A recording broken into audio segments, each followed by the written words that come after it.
Bahan yang pertama yaitu kertas. Kertas biasanya yang kalian pakai adalah buku gambar. Tapi apakah hanya buku gambar yang bisa digunakan? Kamu bisa menggunakan kertas lain, yaitu misalnya kertas manila. Pernah lihat kan kertas manila? Iya, ukurannya seperti itu. Nah, sekalian, untuk kertas manila itu menggunakan kode kertas ukuran A1. Nah, ukuran A1 ini kalau dibagi menjadi 2, ini menjadi ukuran A2. Ya, ini ukurannya A2. Nah, A2 dibagi 2 lagi, ini ukurannya menjadi A3. Nah, coba kita lihat buku gambar kalian. Ini A3. Apakah sama dengan kertas manila yang dibagi menjadi 4? Nah, kita lihat. Sama ya? Oke, kita bandingkan ukuran kertas buku gambar A3 dengan kertas manila. Nah, berapa sih ukurannya? Jadi ukuran kertas A3 itu sama dengan 1/4 kertas manila. Buku gambar A3 itu dibelah menjadi 2, sekian ini, maka ini menjadi ukuran A4. A4, ini buku gambar. Sama enggak dengan separuhnya A3? Nah, ini buku gambar ini. Ya. Nah, jadi seperti ini. Nah, ini buku gambar ini ukurannya A4. Separuh dari A3. Tetapi anak-anak sekalian, ada kelemahan dari ukuran A3 ini. Biasanya kalian kesulitan untuk memasukkan ke dalam tas. Di antara ukuran A3 dan ukuran A4 itu ada satu ukuran yang di tengah-tengahnya. Nah, ukurannya ada di tengahnya, tidak terlalu besar, ya. Ini kira-kira sekian. Tapi tidak terlalu kecil. Kalau A4 itu terlalu kecil, ya. A4 itu terlalu kecil. Jadi Bapak menyarankan belilah yang ukurannya itu menggunakan ukuran F4, ya. Ini ukurannya sekian. Ini dimasukkan ke tas cukup, tapi tidak terlalu kecil. Oke? Karena kita ukur untuk A3 berapa sih ukurannya? Nah, A3 itu ternyata memiliki panjang 43 dan lebarnya 30. Berarti 30 kali 40 itu A3, ya.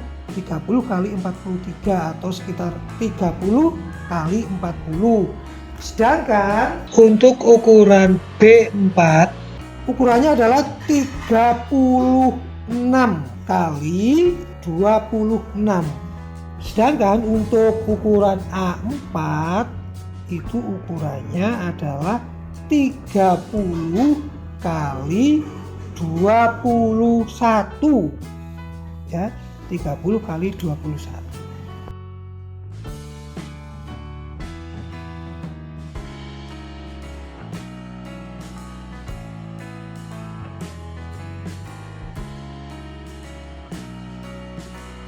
Bahan selanjutnya yaitu spidol. Nah, sudah sering lihat spidol kan? Nah, spidolnya seperti ini. Nah, biasanya yang sering kalian lihat ada 12 warna, ya. Nah, tapi kalau kalian ke toko-toko yang besar akan tersedia spidol yang 24 warna, bahkan ada yang lebih. Dan kalau kita terapkan di kertas, nah, bentuknya seperti ini. Hitam, hijau,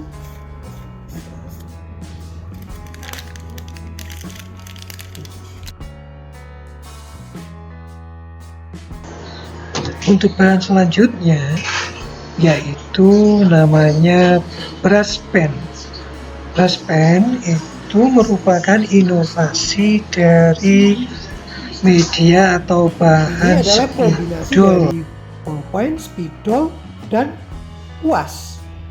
Ujungnya seperti ini, ada dua ujung. Yang ini kecil, biasanya untuk membuat tulisan, membuat detail-detail itu pakai yang ujung yang satu yang kecil. Sedangkan yang satunya lagi ini seperti spidol tapi besar, ya, hampir seperti kuas, makanya disebut brush pen.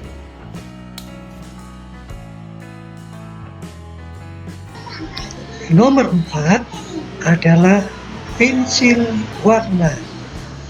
Pensil warna mungkin sudah tidak asing lagi ya. Merupakan pensil warna dari pigmen warna yang dicampur dengan satu bahan untuk mengikatnya. Untuk pengikatnya, kalau kalian pernah membeli pensil warna kemudian digoreskan itu terlihat berkilau, maka pensil warna itu campuran pengikatnya banyak menggunakan lilin. Ini disebut pensil klasik. Tetapi kalau sekarang dari pensil klasik itu dikembangkan menjadi pensil warna watercolor, ya. Pensil warna yang bisa dijadikan sekaligus sebagai cat air. Apa sih bedanya dengan pensil klasik? Kalau pensil klasik digoreskan gini, kemudian diberi air, ini tidak berubah. Untuk pensil warna akuarel itu kalau setelah diarsir kemudian diberi air, nah, ini akan mencair. Nah, ini persis seperti pensil warna ini akan berubah menjadi cat air.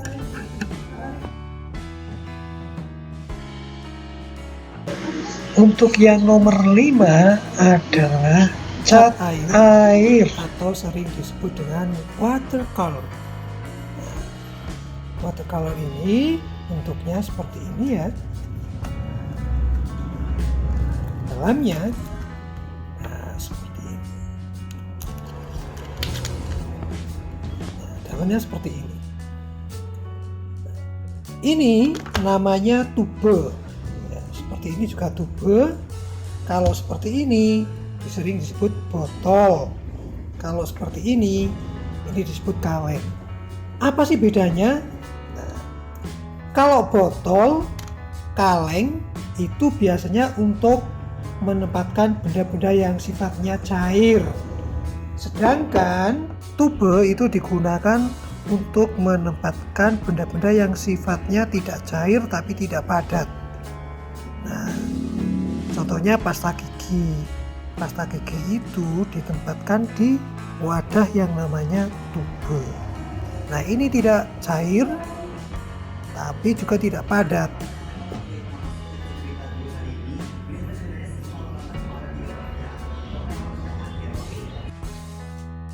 Untuk selanjutnya yaitu cat poster. Nah, cat poster bentuknya hampir mirip dengan cat air, akan tetapi kemasannya itu biasanya menggunakan seperti botol-botol kecil seperti ini, ya. Ini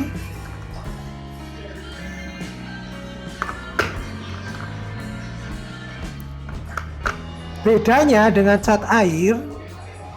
Kalau cat air nanti warnanya lebih transparan, tembus. Tapi kalau yang cat poster warnanya itu lebih menutup, lebih tebal. Kalau yang cat air warnanya tipis. Selanjutnya yaitu cat akrilik. akrilik hampir sama dengan cat poster, ya. Dia lebih tebal, lebih menutup. Nah, untuk cat akrilik itu biasanya terjual dengan kemasan tube seperti ini, ya, satu set biasanya, atau mungkin bisa juga yang satuan. Nah, ini contohnya ini akrilik ini satuan, ya. Ini akrilik juga satuan. Nah, untuk ketiganya ini baik cat poster, cat air maupun akrilik semuanya menggunakan basis air, artinya semuanya diencerkan menggunakan air. Nah, ini contohnya.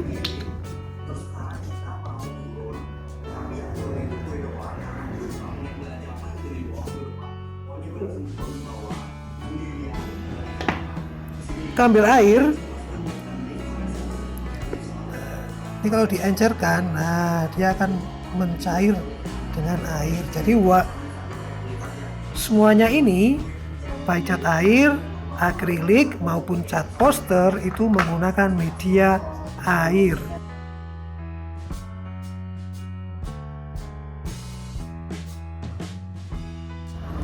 Nah, anak sekalian, untuk sekarang dengan kemajuan teknologi, cat air yang tadinya berbentuk pasta seperti ini, ya, untuk yang sekarang itu sudah ada yang berbentuk kering.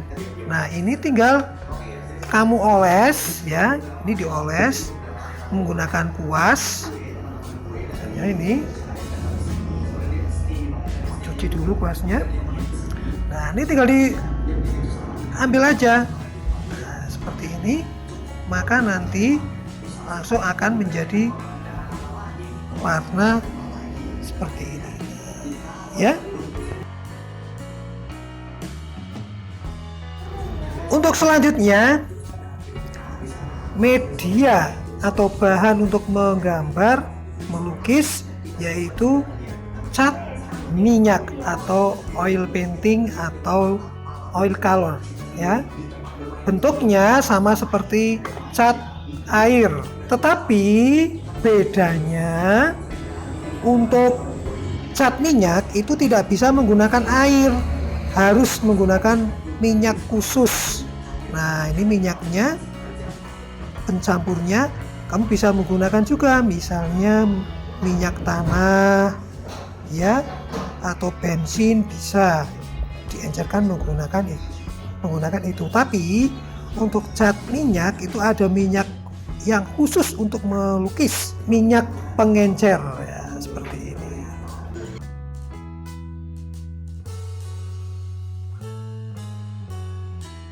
Untuk selanjutnya, media atau bahan melukis yang ini sudah tidak asing lagi, ya.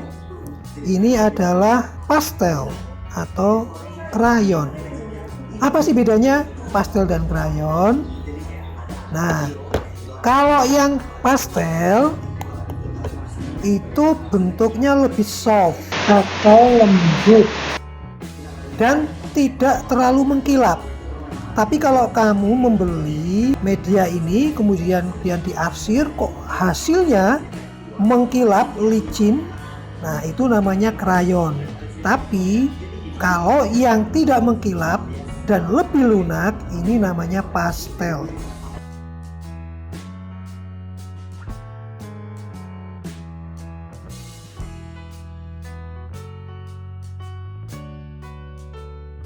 Alat yang pertama yaitu pensil.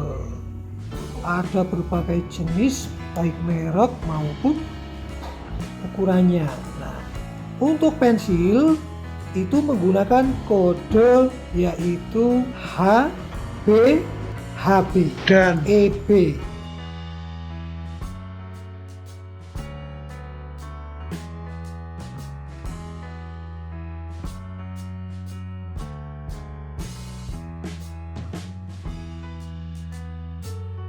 Anak-anak sekalian, kode pada pensil itu biasanya diawali dengan angka.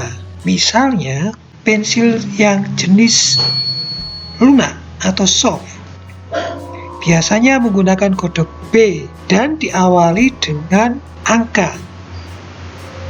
Semakin besar angkanya, maka akan semakin hitam, semakin black, ya. Semakin kecil angkanya, maka akan semakin terang.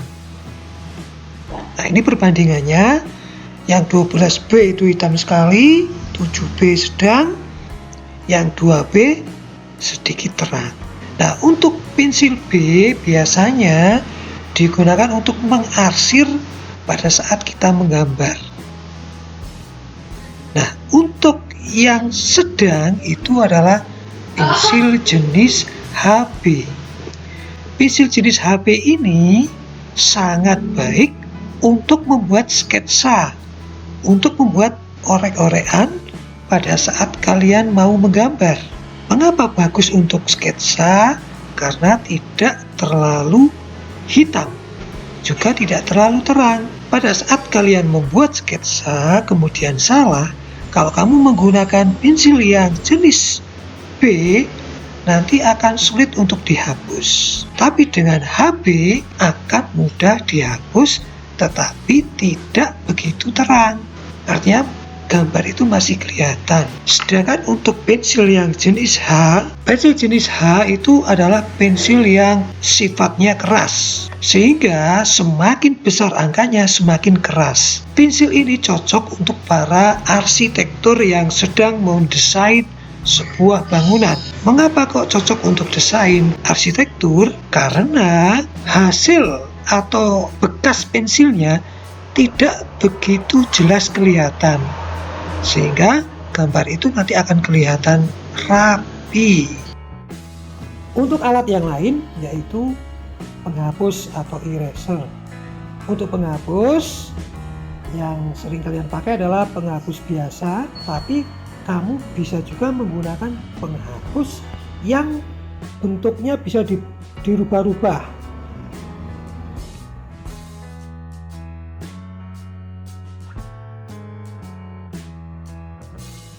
Untuk kuas itu dibagi menjadi dua. Yang pertama itu untuk kuas cat air. Biasanya untuk cat air itu ujungnya runcing. Jadi seperti ini. Kemudian ini. Nah, ini kalau dikasih air ujungnya akan menjadi runcing. Sedangkan untuk kuas cat minyak itu biasanya ujungnya rata seperti ini.